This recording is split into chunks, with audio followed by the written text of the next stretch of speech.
5-game losing streak, but why now actually, make the move with Daniel?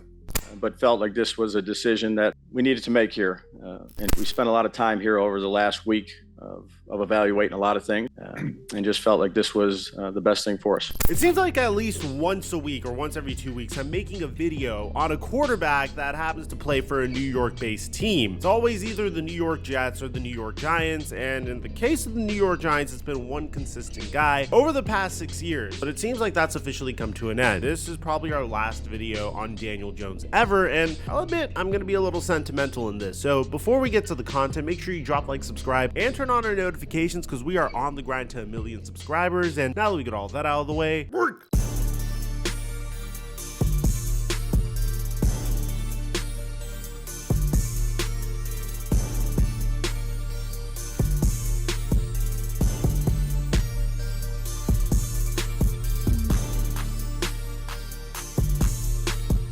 So Stephon Diggs is out for the season, and the Houston Texans were without Nico Collins on Sunday Night Football when they faced off against the Detroit Lions, which meant that Tank Dell was going to see more targets. The problem? I had no idea who the Texans wide receiver 2 was going to be, which made it very difficult to project receiving yards at the very beginning of the game. Now, as Sunday Night Football started, we saw John Mechie explode for over 65 receiving yards in the beginning, so at halftime, I decided to take advantage of this. I went on Prize Picks to check his live projection and saw that he only needed 6 more receiving yards in the second half for his square to hit. And based off of the flow of the game, you didn't need to be a genius to know this was going to work. So I also saw that David Montgomery only needed 15 more rush yards in the second half for his square to hit. So I decided to test the waters with my first live pick and made an easy $60. Now, if you want to take advantage of this brand new feature, make sure you download Prize Picks and use my promo code Mikerophone to get a free $50 when you make a play of $5 or more. And if you followed me on Instagram, you would have seen this projection on my story, but since it's a live projection, I highly recommend turning on my story notification so you get them immediately. And thank you, Prize Picks, for the sponsor. Mic check 1 2 1 2. What's going on, everybody? The story of Daniel Jones is very interesting because it's not your typical story of a quarterback. I mean, Daniel Jones was a 0-star recruit coming out of high school. He was a walk-on at Duke University, and even once he was at Duke University, he wasn't necessarily that great of a quarterback. And the biggest problem with evaluating talent nowadays is it's very easy to zero in on one little aspect on a particular player's game and assume he's the next coming of something. And I don't mean to throw shade at Tom Brady in this video, but in the case of Daniel Jones, you take a look at his tape at Duke University and you look at what he was known for doing at Duke University, and it was just dinking and dunking down the field. And to be honest, it wasn't even at that prolific of a rate. He completed 59.9% of his passes when he was playing for Duke. But the New York Giants saw a 6'5" white male that had the ability to dink and dunk down the field and immediately thought, "Oh my God, it's Tom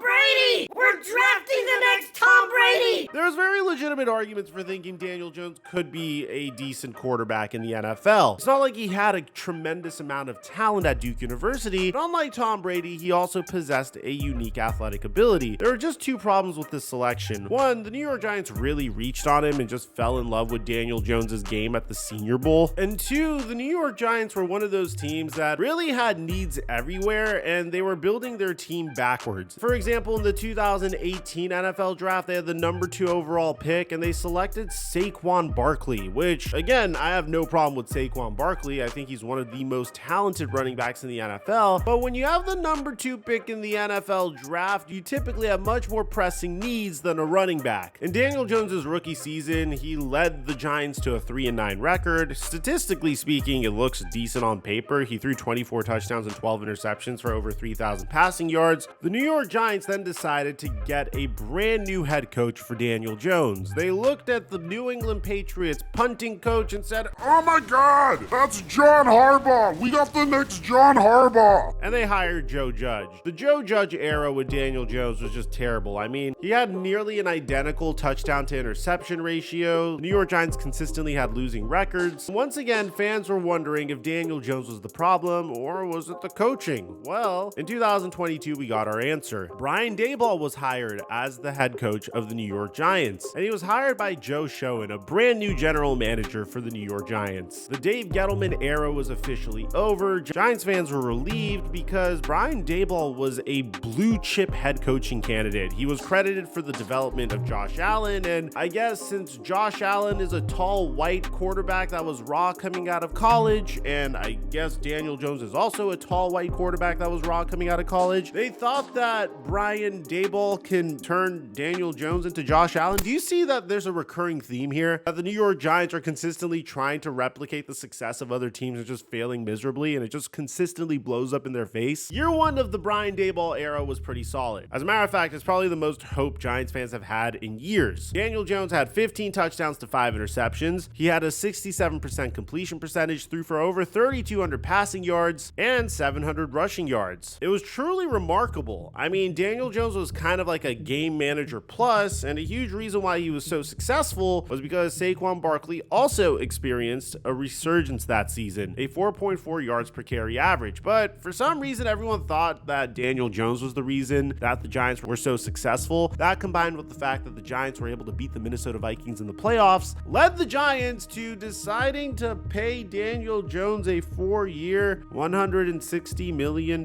contract. The interesting part about this was the timing of it all, because theoretically you could have just exercised Daniel Jones' 5th-year option and just went into the future trying to evaluate him for another season. No one would have blamed you if you did that, because you had one above average season where he was trending upward. You don't typically prematurely sign a contract extension with a quarterback unless you feel like he is on the cusp of breaking the bank. I mean, a player like Jordan Love, for instance, who got paid as much as Joe Burrow did a year ago. But in a year from now, when that contract extension actually kicks in, it's actually a very good contract. Same could be said about Trevor Lawrence. He was the #1 overall pick in the 2021 NFL draft. He was considered to be one of those once-in-a-generation type prospects, so the Jaguars did the same for him. But in the case of Daniel Jones, there was no purpose of paying him this prematurely. He's had more bad seasons than good seasons, and even then, he kind of just scratched the surface of his potential. It didn't matter. The Giants went all in on Daniel Jones, deciding to trade for Darren Waller in the offseason, while also trying to build a team around Daniel Jones. Daniel Jones would have a horrific start to the 2023 season, including a nationally televised meltdown against the Seattle Seahawks that included Brian Daboll throwing his tablet, asking Daniel Jones if you want him to get fired, and Devin Witherspoon having a remarkable 90-plus yard pick 6 on Daniel Jones, and then literally insulting him following the game. No, we were just trusting the game plan the coach laid out for us.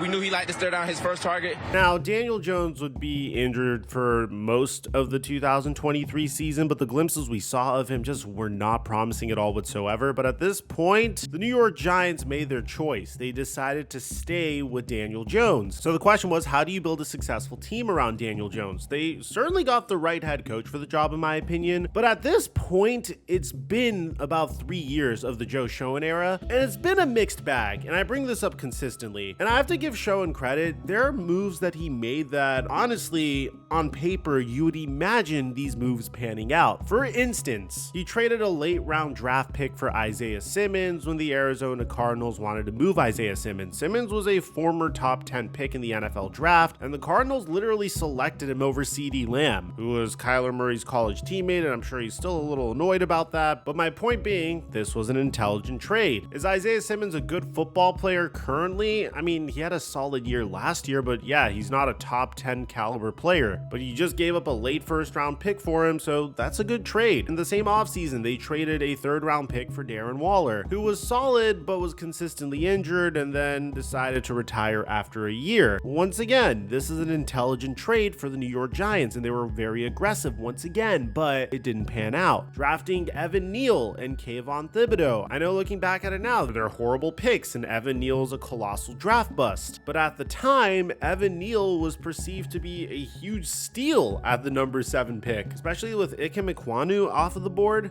And even then, it wasn't a sure thing that one of these tackles were better than the other in the top 10 of the NFL draft. We'll get to Kayvon Thibodeau in just a sec. The New York Giants drafted a colossal bust in the 2023 NFL draft with Deonte Banks. And then you get to the fact that Kayvon Thibodeau has been very solid in his rookie season, but not so much in the following 2 seasons. But once again, the Giants were aggressive in the 2024 offseason, trading a second-round pick for Brian Burns, a player that was so so sought after a mere 16 months prior that the LA Rams were willing to part with multiple first-round picks and a second-round pick just to get him. So it's not like Schoen is a complete idiot, it's just the moves he's making just don't happen to pan out. Except the drafting of Malik Neighbors, clearly that's a step in the right direction, but you guys can get what I'm saying here. And I'm not saying Schoen is an incredible general manager, but I just like to paint the whole story and not just drive a particular narrative on this YouTube channel. I'm sure you could go on ESPN and easily watch them say, "Oh my God, Schoen sucks, fire Daboll." But the one thing that didn't help Schoen at all whatsoever was the Hard Knocks offseason show. I mean, all these clips were just aging terribly. Whether it was his son literally begging him to select Jaden Daniels. Who do you want me to take? Give me a name. Jaden Daniels. Trade up and get him. Okay, if Jaden Daniels... You only get this job once. I'm trying to win. And then when you just saw clips of the Jaden Daniels visit on Hard Knocks, it was just so embarrassing. I mean, especially for Brian Daboll here. Erase the X and make him the Z. Erase the W, make him the X. Erase the T and make him the H. Ready? Yep. Gun trolley right, 64 house X in. Give it back to me. Nope, don't look at it. Oh, you want me? Give it back to me how we call it. The whole play? Yeah. Gun trolley right, house F in. Okay, X in. X in. That's okay. And then if it's cover one, what do we want you to do? Probably. Don't touchdown.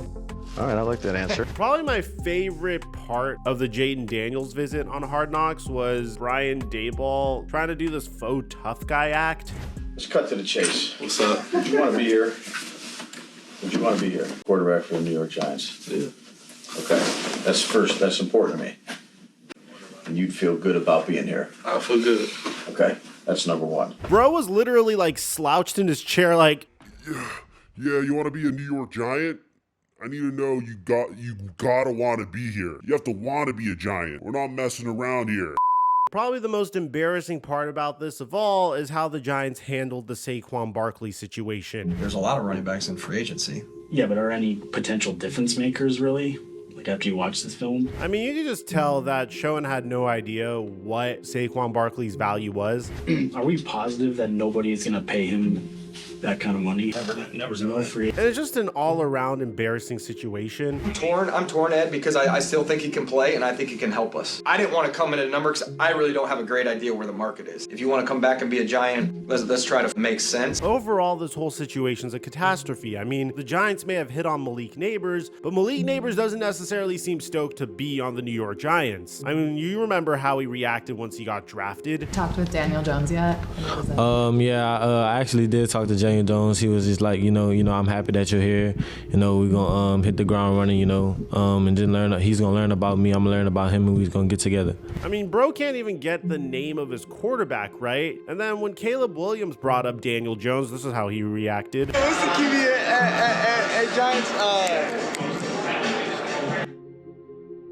As Daniel Jones has been failing, Malik Neighbors has been kind of throwing strays at him. Just look over the film, see what ways we can get me the ball in space. Daniel said he was trying to give me the ball. He saw a lot of pressure in his face, so, I can't control that, so. And then just the clips of Daniel Jones. I mean, a few weeks ago, when the Chicago Bears were facing off against the Philadelphia Eagles, you could catch Malik Neighbors literally pointing at Darius Slayton, and then Daniel Jones throws a wildly inaccurate pass to him. Like, this could have easily been a 18-yard gain if Daniel Jones actually targeted Slayton properly here. Malik Neighbors has consistently called out Jones all season. Nah, nothing really different. Watch the target tape. That was it. I was open. Mm-hmm.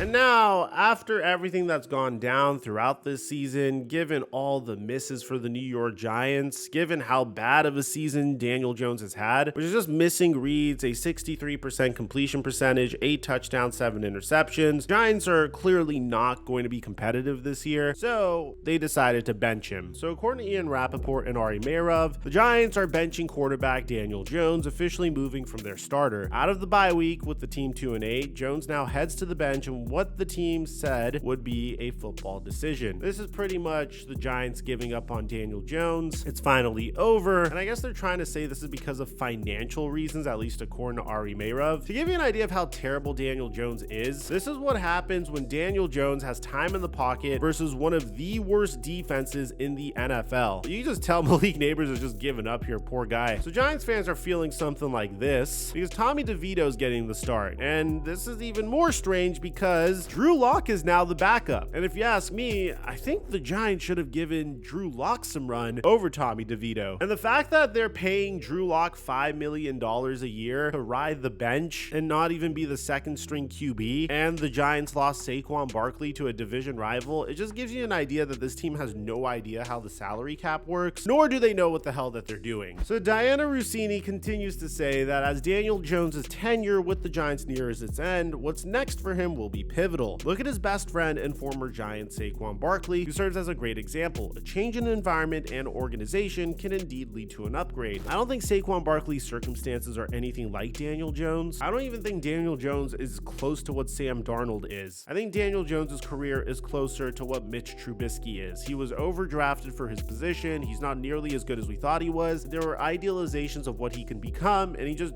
didn't hit those idealizations at all. He had one solid season, but he wasn't able to build off on it, and I don't think he's upset about that because he still secured over $100 million as a result of this one season. The Giants spent 6 years on Daniel Jones, and they never gave up on him, and it's just so sad to see. Could you imagine if another quarterback that didn't have this much patience from their organization got this level of patience? I don't think there's a quick fix for the New York Giants, respectfully. There are teams that you look at and you think this team is a quarterback away from contention. Teams like the New York Jets last year come to mind. But then there are teams that have so many issues on their team that you can't just fire one guy and replace one guy and think that a quick replacement of this one player will fix everything. In the case of the New York Giants, their offensive line sucks. Their defensive line should be better than it is, but I guess losing Wink Martindale really affected them. Their DB stink. Their run game is above average, which is very impressive considering the fact that their quarterback isn't a threat at all whatsoever. At the end of the day, who's the biggest loser in this scenario? Football fans. Because now, on Thanksgiving Day, we get to watch Cooper Rush and the Dallas Cowboys take on Tommy DeVito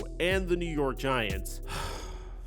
Me. If you think this is bad, another team that's really having a tough time is the Chicago Bears. They're completely losing control of the Caleb Williams situation. We made a completely separate video on it, and I'll leave it in the end screen. Aside from that, I'm your boy Mike. I'm dropping our mic until our next upload.